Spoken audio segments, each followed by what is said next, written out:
This portion of the news brought to you by McDonald's. McDonald's, I'm loving it. The Customs Department searching for individuals who attempt to circumvent the law and import goods that have not been declared. Tonight, Aniqua Ferguson tells us about the Customs Department's bid to aggressively improve revenue collection. At $18 a case to clear bear into the country, hundreds of cases of bear are stored at the local customs warehouse. It's among the confiscated goods found by customs officers through various smuggling operations. Smuggling, as you know, years goes back, there was always an ongoing thing, especially with regard to high-duty goods. The cigarettes, tobacco, for example, the tobacco product. Cigarettes now pay 15 cents each a stick. And if an individual is able to smuggle those into the Bahamas without being caught, he can gain a sizable amount of money, and that includes bears. Customs Controller Charles Turner took members of the media to a compound where dozens of cars are being stored until they can be cleared or auctioned off. Individuals would have gone to the road traffic to license those vehicles, and we would have found that the customs duty would have not been paid, and our investigation section would have seized them. Also, a common problem for customs, you find that some persons unscrupulously import vehicles. How are they able to do that? Many of them smuggle them into the Bahamas, some through the Family Islands, Is that we would seize the vehicle, and we will ask the owner to come to us to make representative to the Customs Department. If he is not able to show us the customs duty, then the duty will have to be paid, and perhaps a fine for the possession of uncustoms goods. Now, modernization of the customs operation is being viewed as one of the measures to curb this illegal trade. Minister of State for Finance Michael Halkita says this will help to free up human resources to better man our entry points. Would be in a position, the controller, to be able to redeploy some of those officers who were in, manually processing entries into doing things like post-entry checking, audits, perhaps strengthening manpower at other locations where there might be a risk of goods entering the country, either contraband or without being the proper customs duty being collected. Now, although customs officials say they've met their target goal for the first quarter of the year, they say that they're about to take an aggressive approach to go after what is owed on imports. Aniqua Ferguson, ZNS Network News. Attorney General and Minister of Legal Affairs, Senator the Honorable Alison Maynard Gibson, provided an update on the progress of the 5 temporary courts in Bank Lane. As Fern Carey tonight tells us, the new courts are expected to promote swift justice while breaking the backlog of cases. Construction on the 5 temporary courts in Bank Lane nearing completion, and Attorney General Alison Maynard Gibson anticipates that the new criminal courts, which are expected to significantly enhance the justice system, will be in use as early as June. We expect them to be open imminently. I've inspected them. The furniture is being put out as we are speaking. And I'd like our citizens to remember that the matter of how they are utilized and when they are utilized is in fact for the courts. And so we are hoping that this Chief Justice will agree to hold the trial in there, if not this month, certainly next month. She indicated that steps have been taken to ensure that more people are able to serve as jurors. We have increased the probability that people will be more willing to serve by decreasing the period of service from 3 months to 2 months. We've widened the pool by including family islanders as well.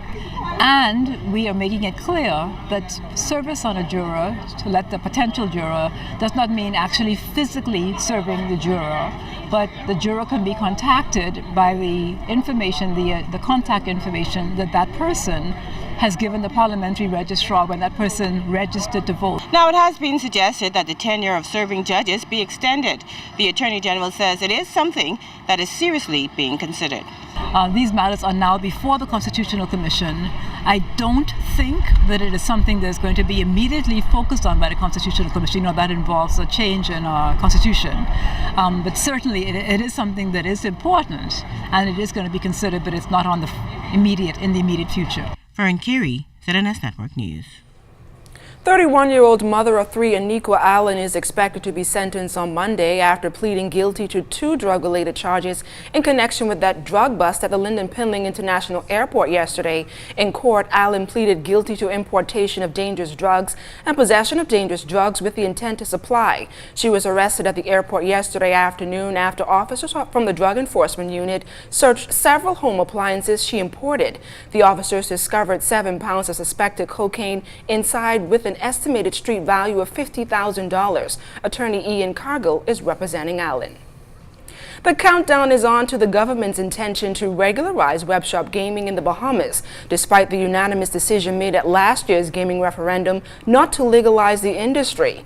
An attorney representing 95% of the number of houses in the country is weighing in on the decision and is also giving his recommendations on the proposed taxation for all number houses come July 1st.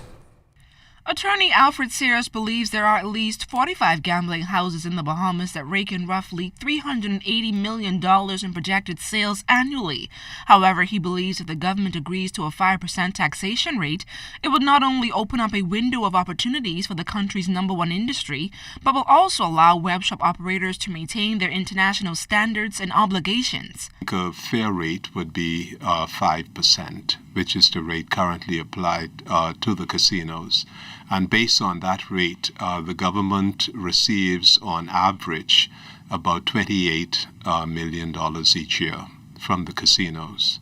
I assume, based on the figures that have been presented with respect to the annual sales of the web shop industry, the government should be able to receive at least an equal amount of taxation from the web shop industry. Now, even though there has been much debate about web shop gaming here in recent years, it's no secret that these unregulated operations are making a great impact in their communities. So gaming is a key feature of the tourism product in the Bahamas. It therefore is important, I believe, and certainly I commend the government because I think it's good public policy, that all areas of gaming be regulated to protect the national interests of the Bahamas, to level the playing field between the foreign operated casinos and the Bahamian-owned domestic gaming industry. While the government has not yet tabled the amended gaming bill, Sears believes web shop owners are ready to meet the licensing criteria by the proposed July 1st deadline. Shop industry as an area of the Bahamian economy, though currently unregulated, have proven themselves to be good corporate citizens in terms of the support of worthy educational, cultural, athletic, and civic organizations and activities, relief work after hurricanes. I think the public record would establish that the web shop industry have been good corporate citizens. New tonight as well, Centerville's Urban Renewal Community hosted a health fair at the Sunlight Village Park. Event organizers offered medical screenings along with blood pressure screenings, diabetes screenings, and HIV/AIDS testing. Officer in charge of the Centerville Urban Renewal Center, Inspector Ricardo Richardson. And we realized that walking through the community, there's a lot of persons within the community that has hypertension, that has cholesterol, that have, they're constantly complaining. And when I asked, well, listen, you go to the doctor, or they say no. So we think that it was just fitting at this time for us to do a health fair to actually bring those persons to them. And so we decided to do it right here on the park here in Sunlight Village, because it's right in the heart of the community. The Urban Renewal team also partnered with stakeholders from the health community in the initiative. It's Secretariat, we have the persons from Healthy Lifestyle, we have the public clinic, and we have Lowe's Pharmacy. Lowe's and those are supposed to come in just to put some healthy stuff on display. Local fast food market, we'll tell you all about it coming up in the Bahamas tonight.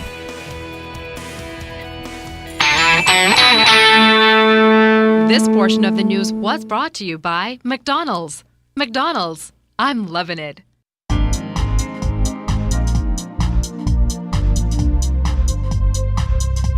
I'm Sherelle Conliffe, and this is your Royal Fidelity Weekly Market Wrap. Trading volumes continue to increase in the local market, with 58,000 shares changing hands on the exchange this week, an increase of more than 17,000 shares over last week. Among dividend-paying stocks, Fidelity Bank increased its dividend from 7 cents to 10 cents, and Bahamas Waste increased its dividend from 6 cents to 9 cents, a nice jump for its investors. Bahamas Waste and Commonwealth Bank will hold their AGMs this month on May 21st and 28th. As always, shareholders are urged to attend to learn more about the companies they own. In international news, an unexpected drop in consumer confidence offset a rise in the pace of home construction, which caused U.S. stocks to fluctuate. The Standard & Poor's 500 index fell the most in a month yesterday to close at 1870.2. Our investment tip for the week is get back to basics and save. It is important to have an emergency fund set aside to cover unexpected expenses. This can cover an unexpected car repair or a sudden job loss. Ideally, your emergency fund should be about 3 to 6 months of your expenses. If you're just starting out, you should put aside at least $1,000 for this and bill it over time. In addition to your emergency fund, you should make sure you have insurance in place to help you survive the unexpected financial events in your life. For more assistance, contact a Royal Fidelity professional. We're there to help you decide the right plan of action for you. This has been your Royal Fidelity Weekly Market Wrap. I'm Sherelle Conliffe.